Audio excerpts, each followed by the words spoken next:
This is the Hockey Podcast Network, your home for hockey talk on every team in the NHL. Calgary Flames fans, it's time for Flames Unfiltered.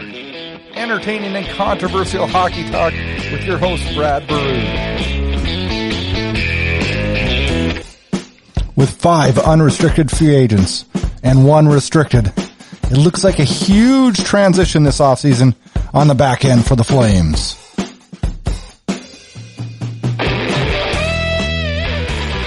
Good evening, welcome to another edition of Flames Unfiltered, episode number 58 as we cruise through the NHL pods, May 10th, 2020. I am the host of the show, Brad Baroud. Good to have you with us on the Hockey Podcast Network and FlamesUnfiltered.com. There is not a lot of Flames news to report, but we're going to do our best to take our minds off the daily struggles of COVID-19 as we roll into, I thought I saw day 60. Is that right? Seems like day 600. On a good news, got to see my mom today on Mother's Day, and happy Mother's Day to all the mothers out there. That was nice. It's funny how important family becomes in tough times, and how much you miss them when you can't go be right with them. Yeah, it makes it difficult.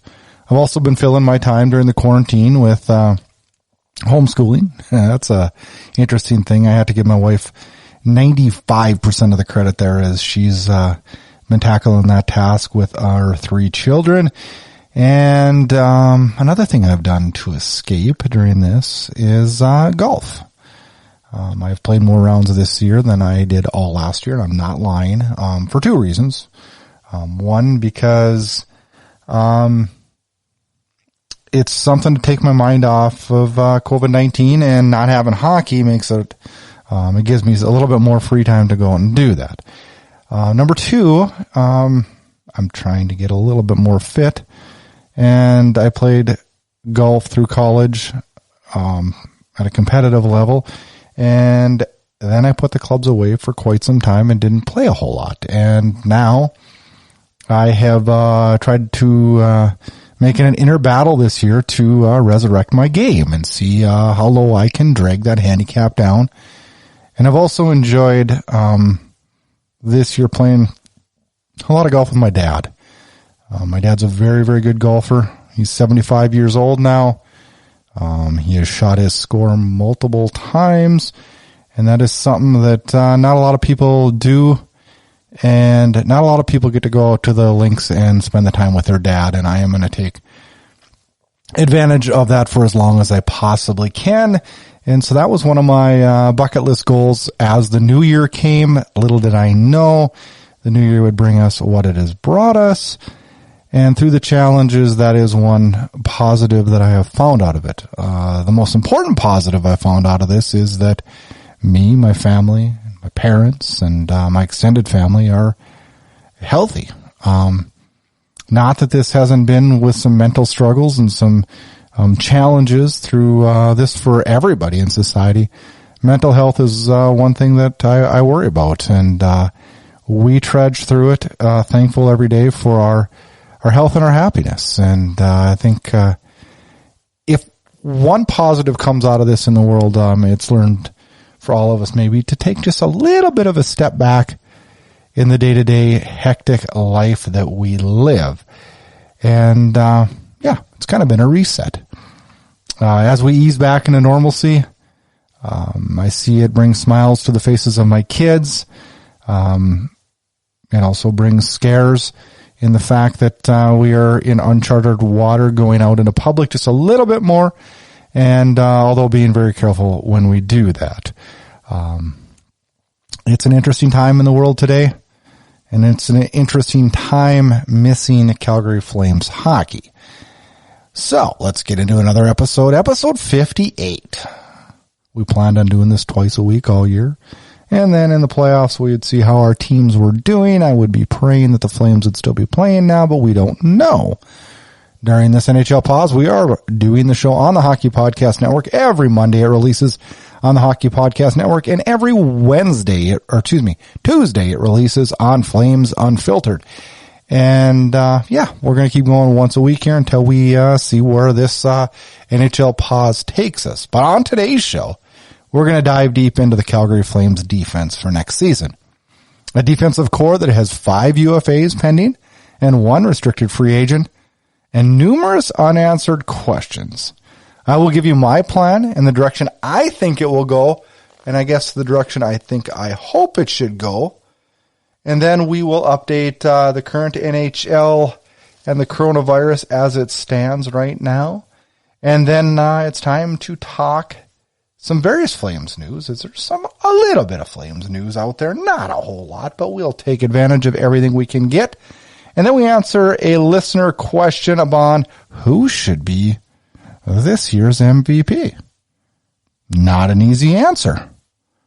But let's sit back, enjoy, and let's escape for another episode of Flames Unfiltered.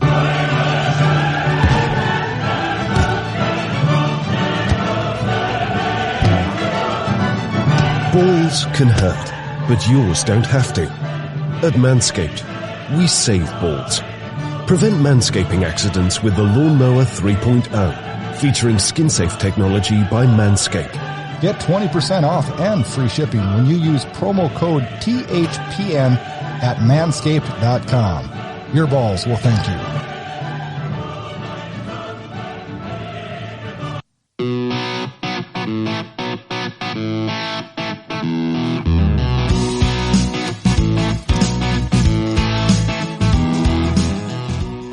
All right, Flames fans, let's talk the back end.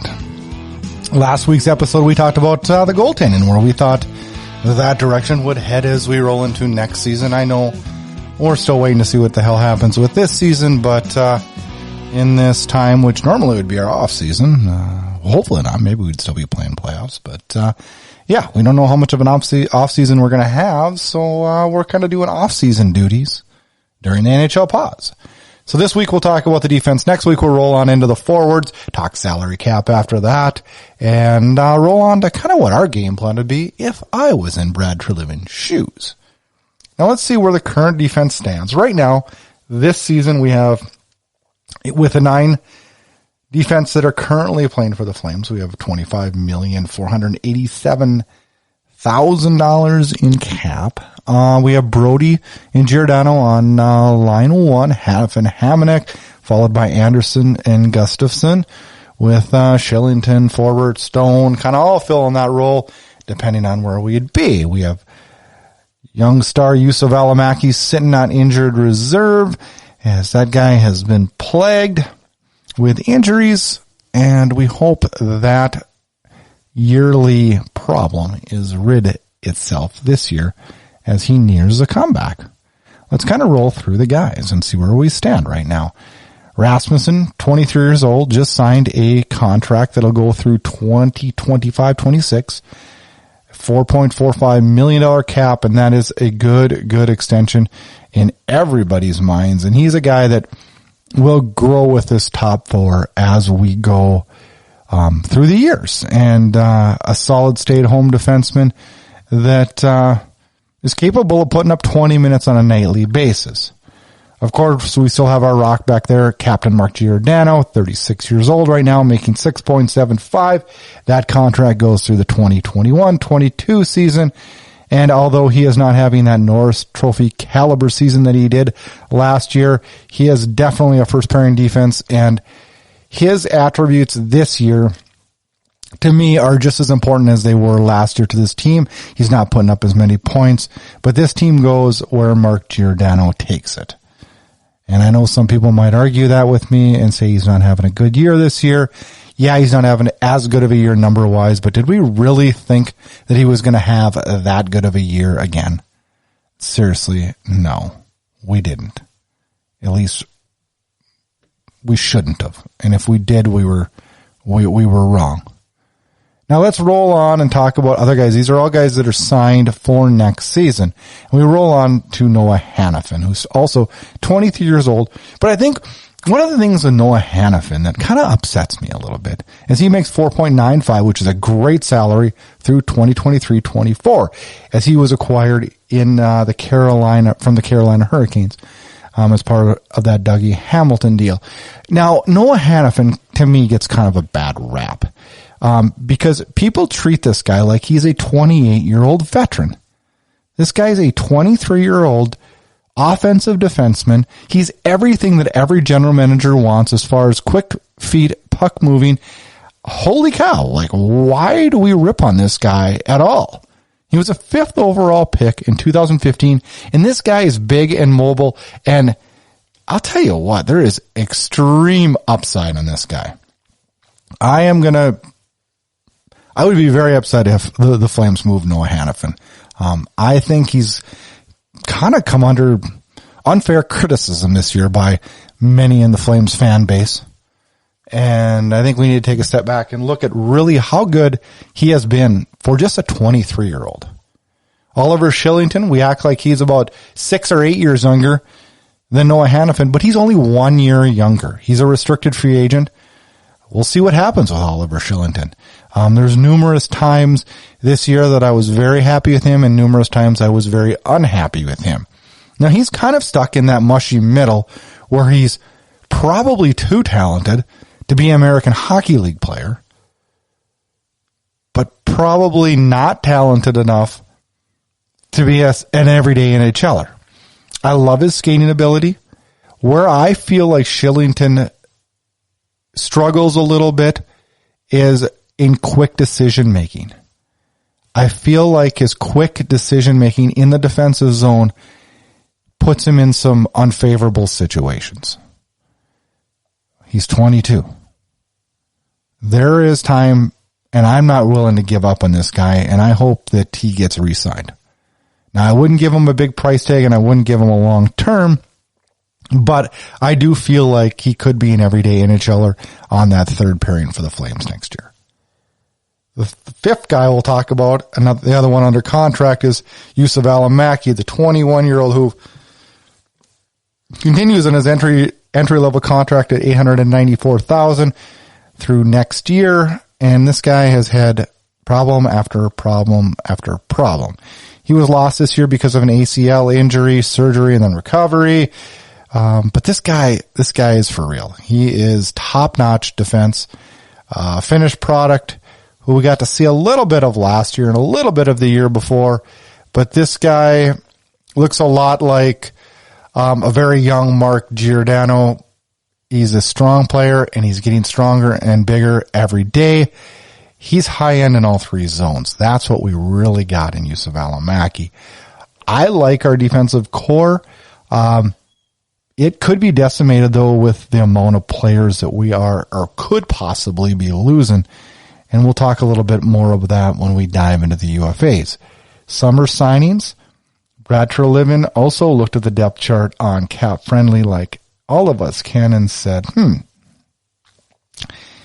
this guy, we're not as stocked as we probably want to be. And he solved a little bit of that this summer by signing Jonas Sinovol from Sweden, the young defenseman, likened to maybe a David Riddick signing, where we're kind of taking a shot on a high upside potential.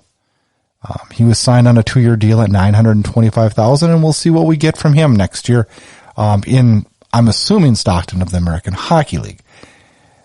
Treliving went out also and signed 2 NCAA high-end prospects that were undrafted, Colton Poolman from the University of North Dakota and Connor Mackey from Minnesota State Mankato. Both guys very capable and good upside for both of them.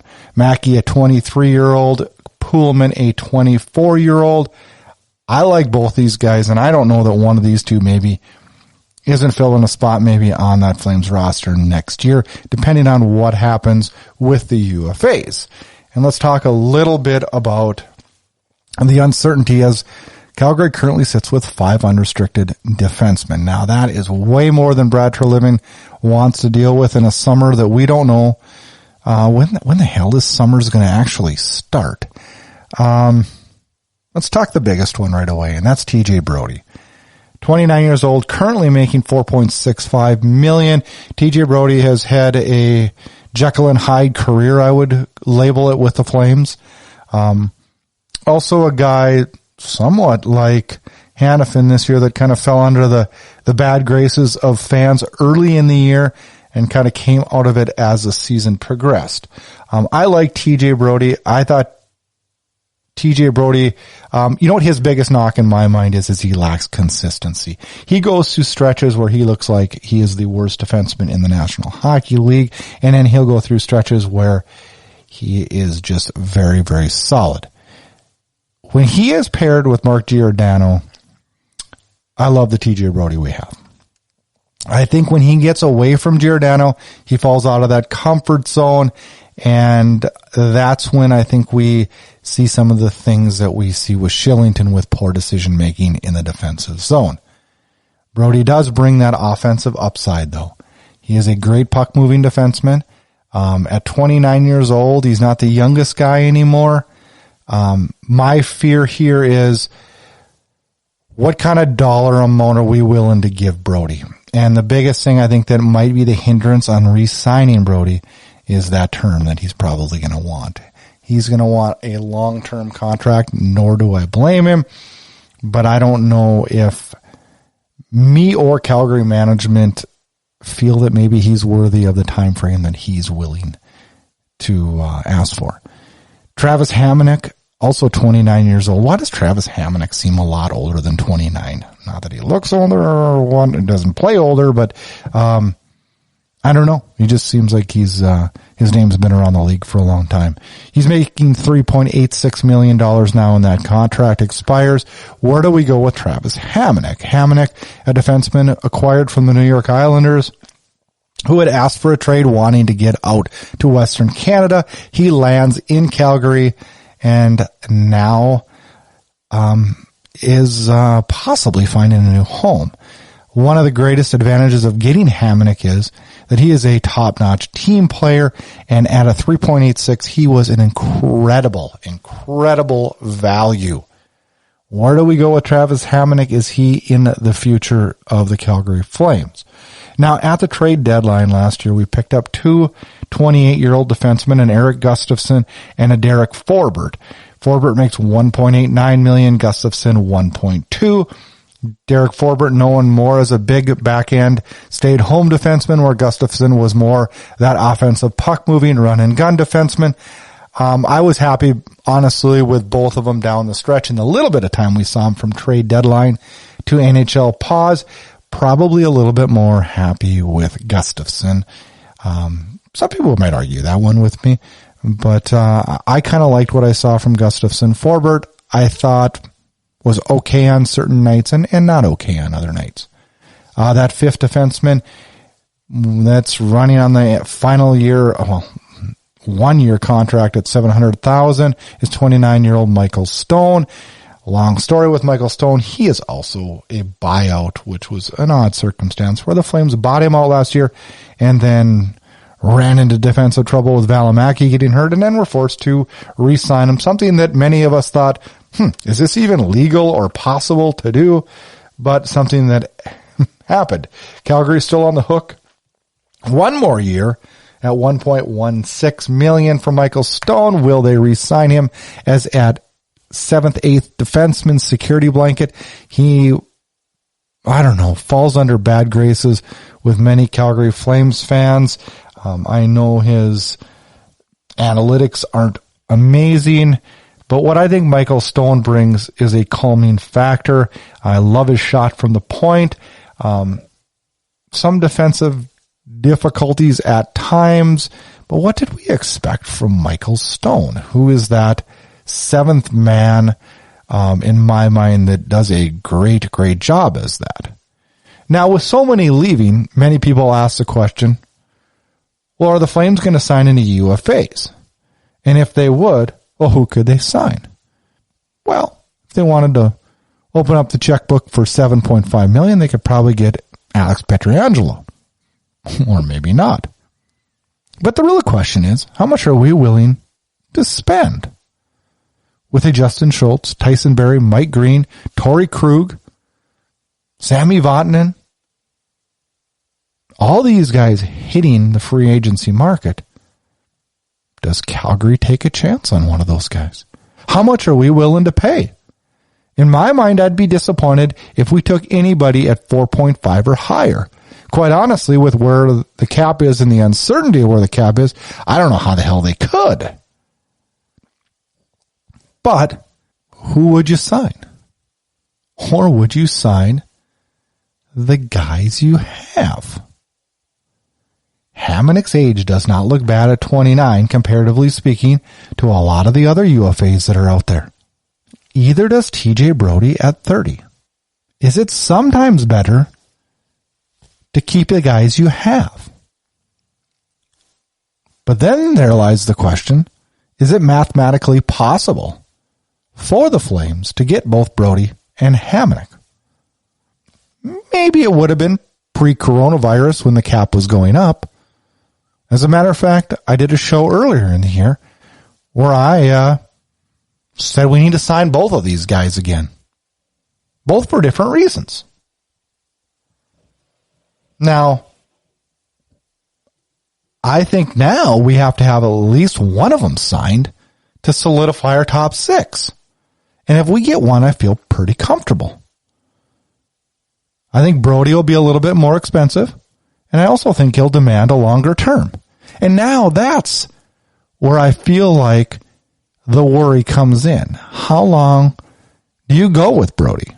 With Giordano coming up for UFA status here in a year or so?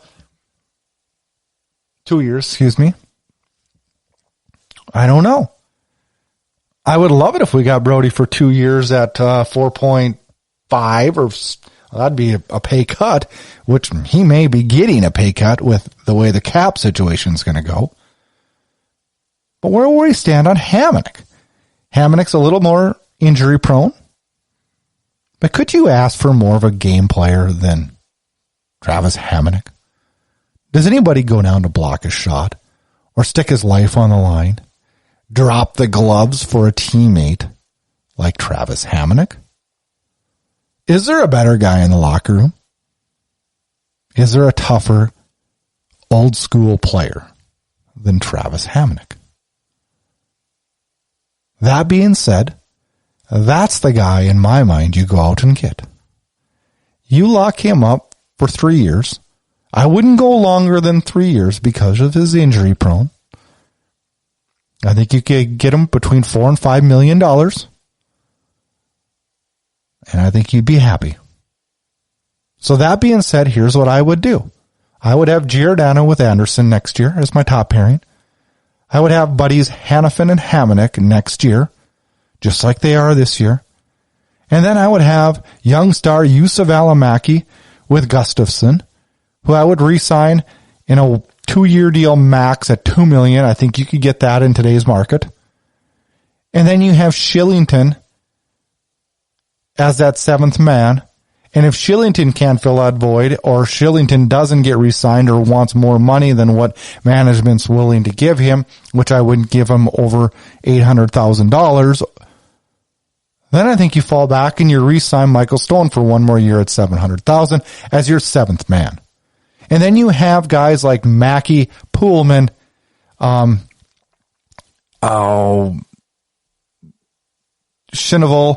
You got all those guys waiting in the wings to fill in that 7th spot, have an injury happen, which will happen. Do I like that defensive core as much as I like this year's? I don't know if we could get Brodie in there too. Could you imagine if we could get Brodie and Hamonic both signed and have Giordano, Anderson, Hanifin, Hamonic, Valimaki, Brodie with Shillington in that 7th spot? Yeah, that would be good. Or even Gustafsson filling that 7th spot. That would even be better. Then I like that plan even more than this year's defense. I consider this a transition year for the defense. I'm not extremely worried about it. Now, I will be if we lose both Brodie and Hamonic. But I like some of the new young talent that Treliving has infused into this decor. And I love the Anderson signing. I love Hamonic. I love that Valimaki is going to be healthy. We get some of those guys re-signed. I don't mind our defensive core at all going into next year. Inside Edge Hockey News is your source for top-notch NHL podcasts, news, and rankings. Check out InsideEdgeHockeyNews.com. InsideEdgeHockeyNews.com. All right, NHL update on the coronavirus as we continue on pause. On this week's weekly conference call, Brad Treliving said that he likes the momentum building for restarting the season. He said there's nothing firm yet or official, and the situation is fluid due to differences in markets to market. But the NHL looks like it's pushing towards a go. Now, with that being said, it's also looking like the NHL is headed more towards going straight to a playoff system where we don't see a regular season finishing, and we see the Flames jumping straight to a playoff situation. Even though the league really, really, really badly wanted to finish the regular season, it doesn't look like it's going to be possible. Team motivation of the teams out of the playoffs was part of the reason. That kind of pisses me off, because you could say that, hey, they're being paid, they need to play.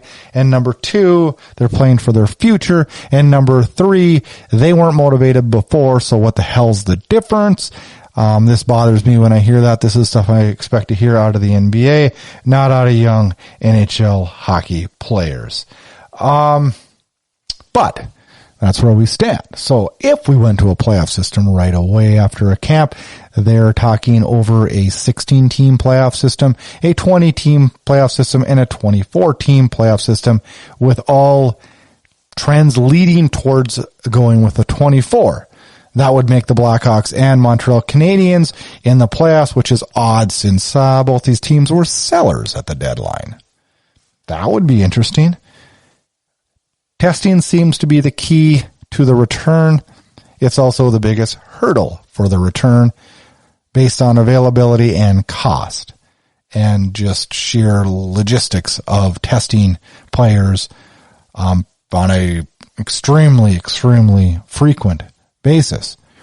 But the problem lies, you wouldn't just be testing players, you'd have to test officials, staff. There's a lot more that takes to put this together. That being said, without fans in the building and the income coming from the fans, that brings the worry about financial costs of return. And this is something that the league is starting to worry about, with the costs of cleaning, testing, and all the changes necessary to hold games with no fans. The money lies as a problem.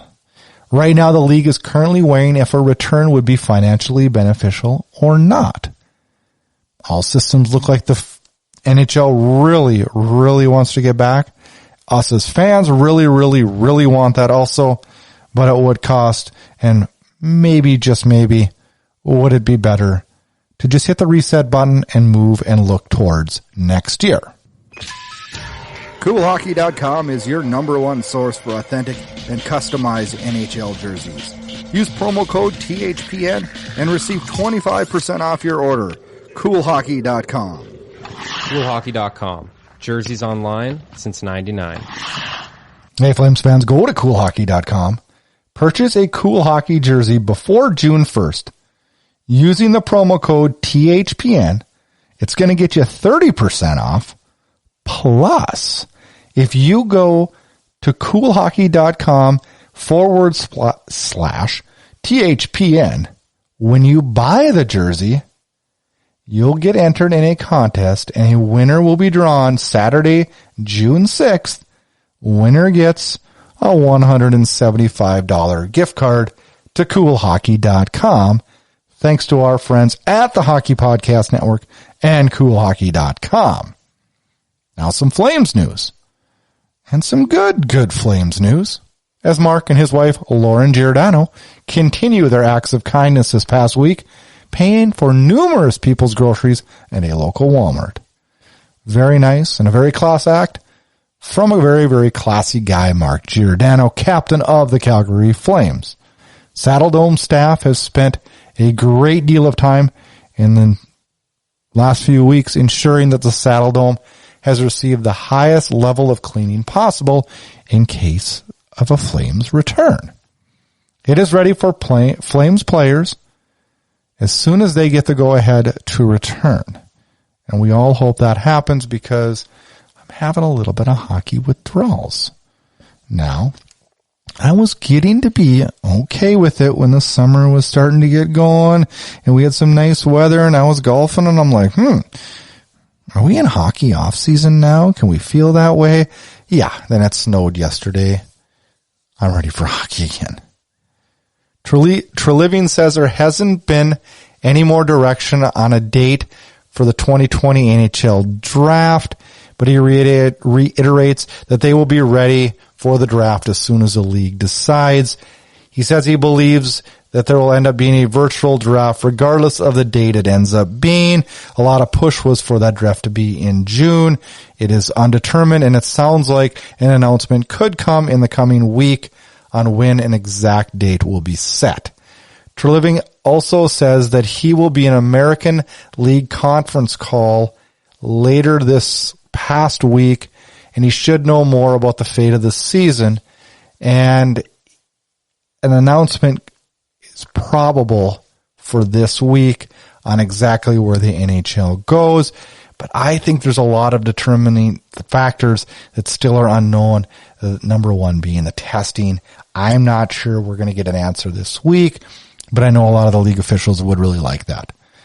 On some other good news, we'll end with our last bit of Flames news with more good news, and that is today the Flames Foundation donated $265,000 to the COVID community support program, including $100,000 for iPads for virtual visits for hospital rooms and senior facilities, which is very, very important and critical during this time of quarantine and getting the proper medical help that we need.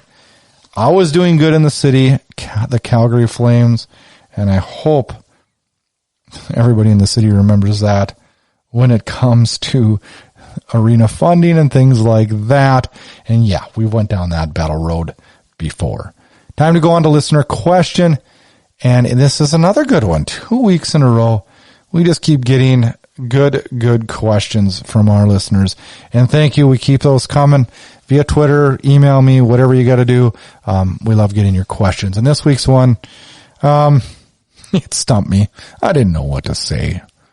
But I finally made my decision after 48 hours of thinking about it. And the question is, assuming the NHL season is over, who would you give the Calgary Flames MVP for the 2019-2020 season? I'm not going to lie. My first thought went to Elias Lindholm. I've always had a soft spot in my heart for him. I really loved where his game went this year with being moved from wing to center for a while, then back to wing. I learned one thing. I learned he's capable of being a top-end center in this league, and I do still believe that he will be a top-line center for the Calgary Flames, and we'll talk a little bit more about that next week as we dive deep into the forwards. But this year's MVP, as much as I wanted to give it to Lindholm, and the more I thought about it, how can you give it to anybody other than Matthew Tkachuk? Matthew Tkachuk in 69 games, 23 goals, 38 assists, 61 points for the forward. Not his career year, which was 77 points, which was set last year, but he was tracking for 72 points. And the reason I gave him the final nod was I look at how much and the timing of his goals this year. This guy was bang on and won some big games for this team. Yes, the between the legs goal in Nashville stands out. How could it not? But there was a lot of situations this year where I just thought, yeah, Matthew Tkachuk took that game over and got us a point or got us 2 points. This is what this guy brings to this team. He's not always flashy every night. And yes, I was critical of him on numerous nights for nights when it looked like he didn't have it shifted into fourth gear every night. But he's a gamer. He's Matthew Tkachuk, and he's my pick for Calgary Flames MVP this season. Get all your Flames Unfiltered podcasts, team news, team updates, and highlights at flamesunfiltered.com. Well, we currently are headed toward week 8 of the NHL pause. It seems like forever since we watched on this Sunday night, just like tonight, the Flames lose to the Vegas Golden Knights 5-3 in a game that I thought was, I don't know what you guys thought was, I thought it was damn entertaining. It was a really, really good game. Will we have hockey back? Flames management seems to be real high on it this week. So is the NHL. There are some work to do, and I have my doubts, but I still also have my hopes. Here at Flames Unfiltered, we still dredge through the unknown. Be safe out there. Keep away. Keep clean. Wash your hands. Care for the elderly. Help out a friend in need or anybody else who needs groceries or necessities who are unable to get them during this time of need. Enjoy this week. We thank you for listening to Flames Unfiltered. Next week, we dive deep into the offense. What should the Flames do with the offense? We'll answer that question next week. I'm Brad Brood, FlamesUnfiltered.com. Thanks for listening. Check out all the podcasts on the Hockey Podcast Network with your free time this week. Take care. See you next week, Flames fans.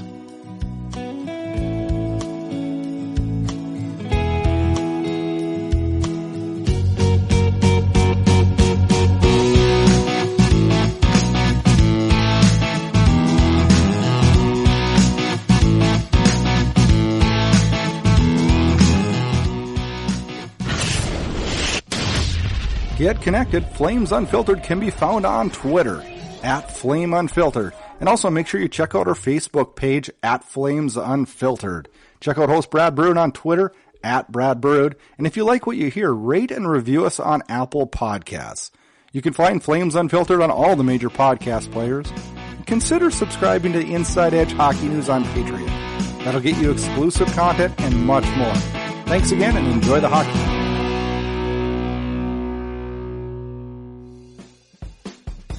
Thanks for tuning in to Flames Unfiltered.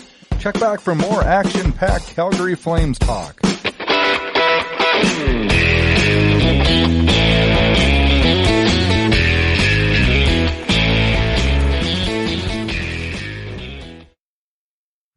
You're listening to the Hockey Podcast Network on Twitter at HockeyPodNet. New episodes every Monday and Thursday. Download at thehockeypodcastnetwork.com or wherever you get your podcasts from.